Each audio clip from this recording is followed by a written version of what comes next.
आज सकाळी सकाळी सूर्यदेवाचे दर्शन झाले. आधी माझा टाईल्सवर प्रतिबिंब दिसलं आणि मग मी आकाशात बघितलं तर सुंदर सूर्य आणि तिथून उडणारा एक पक्षी. सकाळची कामावरून निवडत बसले होते तर बाल्कनीत एक मोठा पक्षी आला.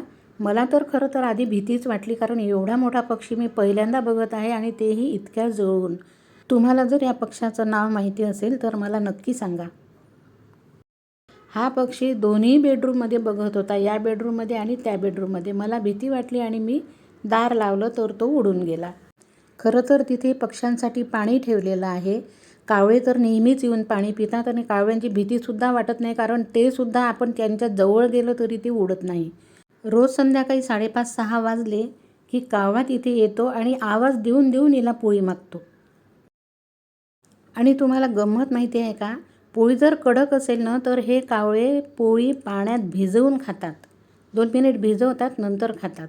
मला तर खूप आश्चर्य वाटलं या कावळ्यांचं.